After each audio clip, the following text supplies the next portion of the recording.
అందరికీ నమస్కారం. Welcome to Sushmita food menu channel. ఈ రోజు మీ ముందుకు ఒక సరికొత్త వంటకంతో వచ్చాను. అదే రొయ్యల కూర ఎలా చేయాలనేది నేను మీకు చూపిస్తాను. రండి మరి. చూసారా ఫ్రెండ్స్, నేను షాప్ వాడి దగ్గరే రొయ్యలు 1/2 kg తీసుకున్నాను. ఆయనే చక్కగా రొయ్యల పైన ఉన్న పొట్టును మొత్తం కూడా తీసేసి నాకైతే చక్కగా క్లీన్ చేసి ఇచ్చేసాడు. చూసారా ఫ్రెండ్స్, నేను ఇంటికి వచ్చాక ఏవైతే రొయ్యలు ఉన్నాయో ఆ రొయ్యల మధ్య భాగంలో కట్ చేసుకున్నాను. ఎందుకంటే ఆ దారపు పొగలాగా ఉండే ఆ చిన్నని పొర అనేది మనకి అప్పుడప్పుడు హాని కలిగిస్తుంది, అదే ఫుడ్ పాయిజన్ అవుతుంది. సో నేను అందుకే అన్ని రొయ్యల్ని కూడా అలాగ మధ్య భాగంలో కట్ చేసుకొని ఆ దారం లాంటి పోగుని తీసేసి చక్కగా శుద్ధి చేసుకున్నాను. ఇలాగా 1/2 kg రొయ్యల్ని మొత్తం క్లీన్ చేసుకొని ఒక బౌల్లో తీసుకున్నాను. కావలసిన పదార్థాలు: ఉల్లి ముద్ద, టొమాటో పేస్ట్, పసుపు, కారం, ఉప్పు, గరం మసాలా, ధనియాల పొడి, జీలకర్ర, కొత్తిమీర, అల్లం వెల్లుల్లి పేస్ట్. రొయ్యలలో కాస్త పసుపు, కారం, ఉప్పు వేసుకొని చక్కగా కలిపెట్టుకున్నాను. ఎందుకంటే ఫ్రై చేసుకుని రొయ్యల్ని వండుకుంటే చాలా బాగుంటుంది.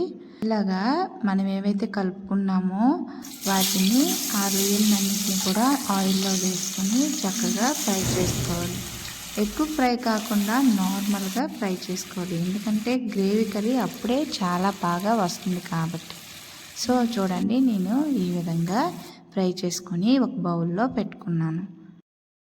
ఇలా ఫ్రై చేసుకోవడం వల్ల ఏంటంటే తినేటప్పుడు క్రిస్పీగా చాలా బాగుంటుంది. స్టవ్ ఆన్ చేసుకొని ఏవైతే రొయ్యలు వేపుకున్నానో అదే నూనెలో ఇప్పుడు ఉల్లి ముద్ద వేపుకుంటున్నాను. నూనె అయితే వేడెక్కిపోయింది. కొంచెం కరివేపాకు వేసుకున్నాను.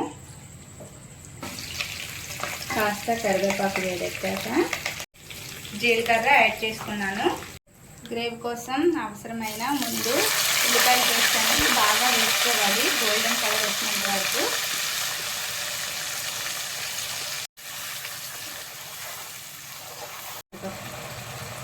కొంచెం సాల్ట్ యాడ్ చేసుకున్నాను. స్పూన్ అల్లం వెల్లుల్లి పేస్ట్ అనేది యాడ్ చేసుకొని కలుపుకుందాం.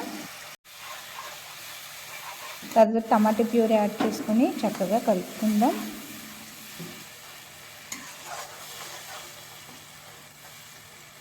టమాటా చక్కగా వేగిపోయింది.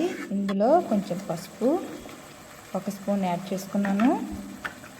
కారం 1.5 స్పూన్ యాడ్ చేసుకున్నాను.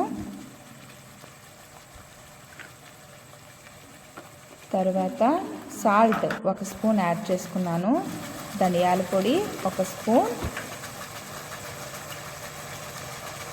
తర్వాత ఫిష్ మసాలా 1 స్పూన్ యాడ్ చేసుకున్నాను. గరం మసాలా 1 స్పూన్ యాడ్ చేసుకొని మొత్తం అన్ని మసాలాల మిశ్రమాన్ని చక్కగా ఈ విధంగా కలుపుకున్నాను.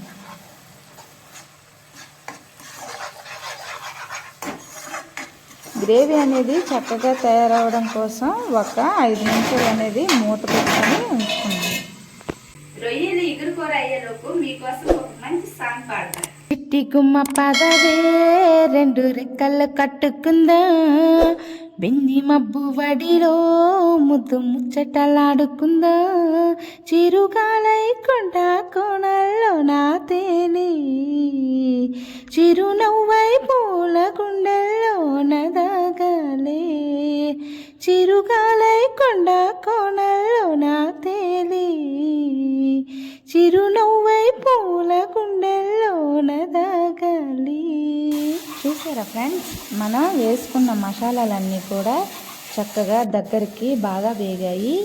ఈ వేగిన మసాలాలో మనం ఏవైతే ఫ్రై చేసి పెట్టుకున్న రొయ్యలన్నిటినీ చక్కగా వేసుకొని ఒకేసారి చక్కగా కలుపుకోవాలి. ఈ రొయ్యలన్నిటికీ మనం వేసిన మసాలాలన్నీ కూడా చక్కగా అంటుకునేటట్టు కలుపుకోవాలి. అప్పుడే కూర అనేది చాలా చక్కగా ఉంటుంది.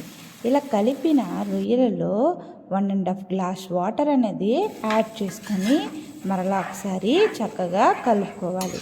కలుపుకొని మూత పెట్టుకుంటే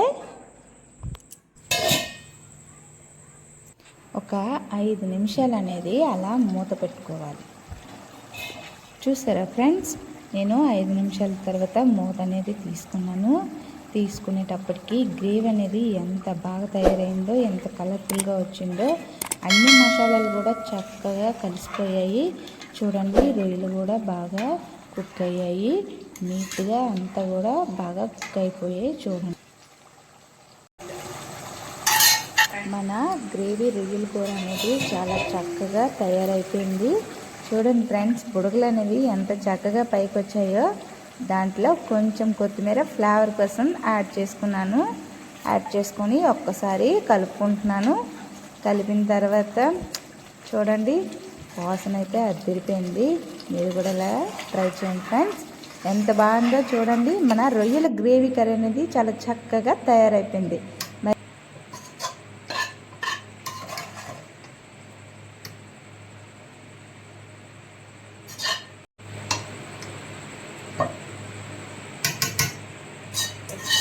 మన రొయ్యల ఎగురు కూర అనేది తయారైపోయింది. చూసారా ఫ్రెండ్స్, ఇది నేను ముక్కని నోట్లో పెట్టుకున్నాను.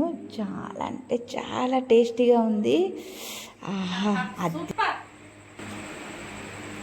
అదిరిపోయింది, మామూలుగా లేదు. ఖచ్చితంగా అంటే ఖచ్చితంగా మీకు నచ్చుతుంది. చాలా అంటే చాలా బాగుంది రెసిపీ అనేది. ఖచ్చితంగా ట్రై చేయండి ఫ్రెండ్స్. లైక్ చేయండి, షేర్ చేయండి, సబ్స్క్రైబ్ చేయండి.